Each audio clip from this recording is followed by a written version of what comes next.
Hey there, if you enjoy our content today, think about giving us a big thumbs up and maybe subscribing. That would really help me out. Thanks! Well, hey there! Thanks so much for coming by and having tea with Linda. In case you didn't know, I'm Linda, and this is Alexander. Hi!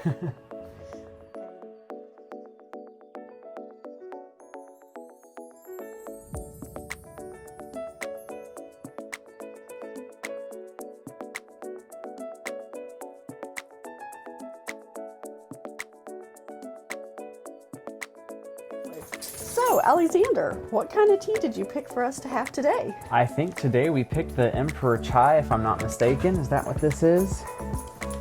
Yep, Emperor Chai black tea. Fantastic. Awesome sauce. Let's see. Go ahead. Put my glasses on. All right, so this is from the Tea and Spice Exchange. This is the one from Galveston. We have had tea from there before, from Orlando also.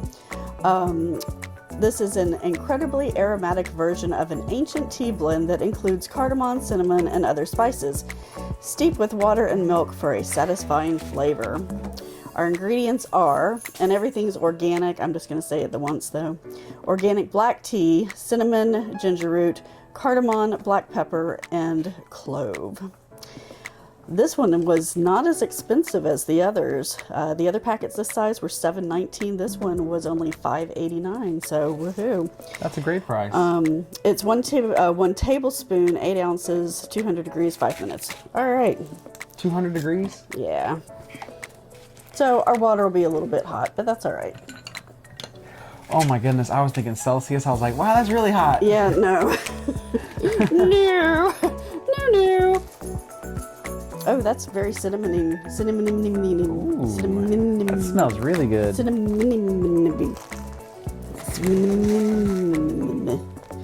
All right, so. Looks good too. Teaspoon for you. Teaspoon for me.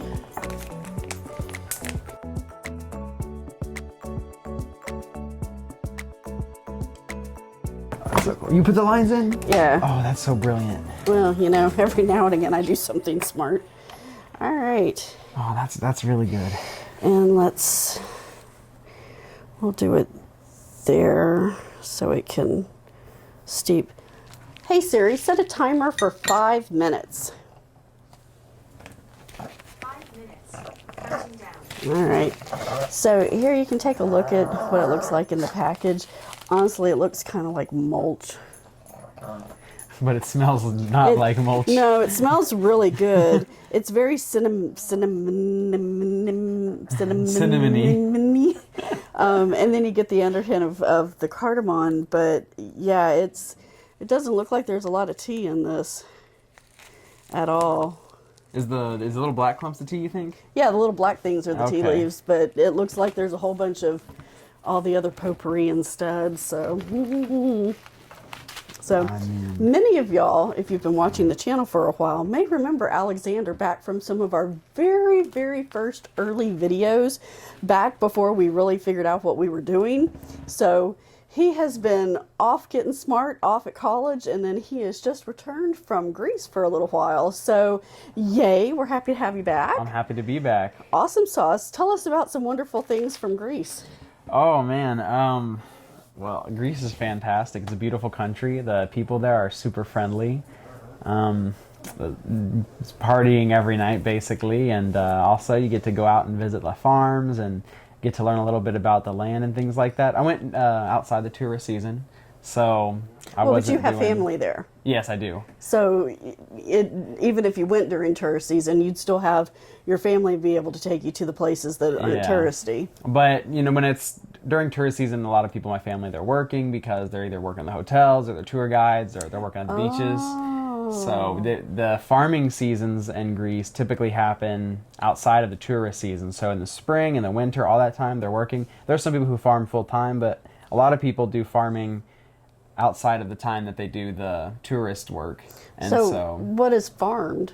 So they do tomatoes, cucumbers, Zucchini is really big. So- zucchini flowers is actually a really big delicacy there. They'll take the zucchini flowers. Oh, yeah, and they cook 'em. stuff them with rice and meat, and they taste like it's my favorite form of stuffed vegetable there because they do zucchini, they do cucumber, they do potatoes, and the zucchini flowers are probably the best one they did. And they also do the grape leaves.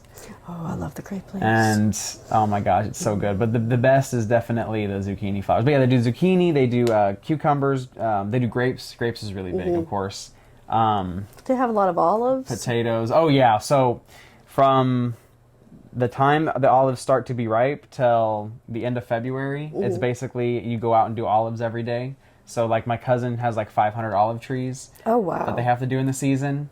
And so depending on the size of the tree, it will show you how many olives you get. And it's not just, you're not just harvesting the olives, you're also looking at what trees are healthy, what trees are sick. Right. So when you have a sick tree, you don't just chop it down. What you do is you chop everything but the trunk down, and then in like 2 years it's completely back.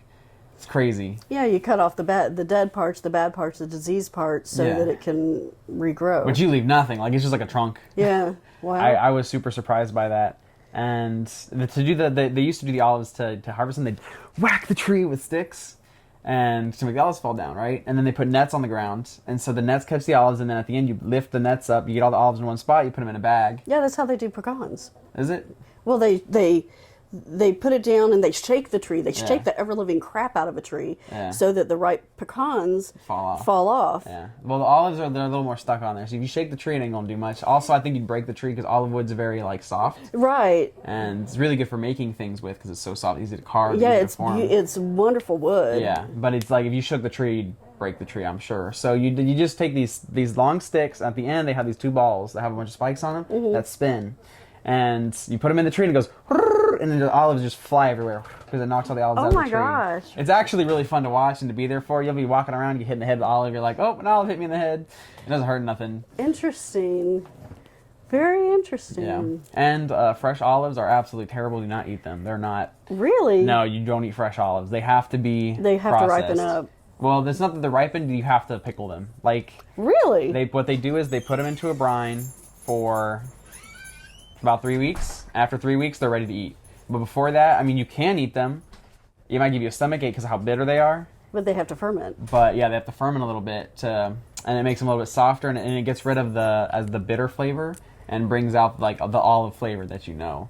That's very interesting. So that's why you can't. That's when you buy olives, they're always in either oil or juice from the pickling process. Absolutely. That's very interesting. And then olive oil is they just cook the olives and then squeeze them and then. Oh, okay. So, but hey Siri, stop timer. I'll ask that question later. All right. Absolutely. So our timer has elapsed, and we're gonna give this a little swirly dirly. Hello, Spencer. Hey, bud. All right. You parked it just close enough where I can't park.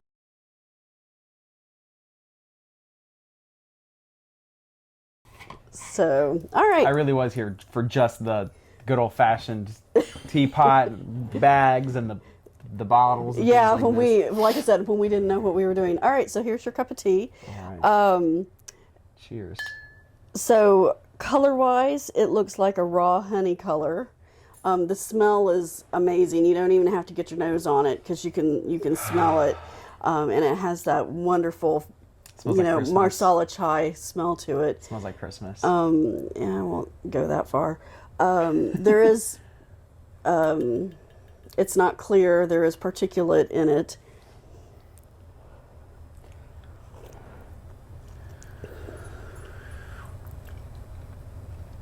That's not so bad. It's hot.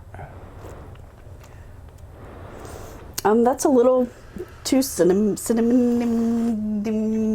me. Cinnamon. That's like sucking on a cinnamon stick. It's nice and it has a good flavor to it, but that has way too much cinnamon. It's not the worst chai I've had, marsala chai. It's not the best. We all know what the best is. Say it with me. India's original marsala chai. Actually, I think I would even take the T2 marsala chai over this one. Spencer, why don't you journey in and take a sip of this chai and let us know what you think as well. It's a little spicy, huh? It's just too cinnamony. One sec. It'd be nicer if it had a little bit more of the black pepper taste to it. Yeah. Um, That's what that is, the black pepper taste. Excuse me? Throw away the ads. Yeah. That's all that was in the mail today. Yeah, I don't need it. So this is the Emperor's Chai black tea from the Tea and Spice Exchange. Oh, I still have my glasses. Spicy. That's a little too hot. Asbestos tongue over here. Well, I burn my tongue regularly due to how hot she has it. Well, Regularly. you know, just because I have it at the proper temperature. Yeah. Mm.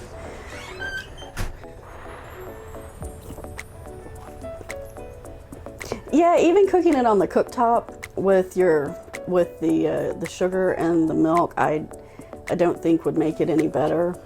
It's just it's a little bit too cinnamony for Yeah. me. There's a lot of cinnamon in there. There has to be like an actual word that's not cinnamony, like Well, a word that I can say. yeah, that word that people in casual conversation can say. Because I'm sure we're not the first people to have problems saying that word. So it must be like cinnamesque or something like that. I don't know. But no, I don't know. I like it. I mean, I would put some honey in there, just to add some more floral notes from the honey, and that would, I think, bring it all together. Well, yeah. I'd rather have the Valdam. I'd rather have the Valdam one. If I have a choice in the matter, I'd rather have that one. Or even the T2. But the T2 has a little bit more licorice root in it, or a little bit more too much licorice. But it's not bad, If you enjoy cinnamon, it's good with that. I gotta say, I really dig the black pepper thing going on. Like, I would not expect black pepper to be a tea thing. Yeah, but it's like really bringing something to the table that I'm enjoying. It is nice. It'd be a little bit nicer if it had a little bit more black pepper in it to me, but that's just me. So bring up the black pepper, bring down the cinnamon. Yeah. Yeah, that's probably right. All right. Well, I'm just going to leave it there and say thanks so much for coming out and having a cup of tea with me and Alexander today. Thanks for coming out. Hope you have an amazing rest of your day, and we look forward to seeing you next time. Bye. Bye.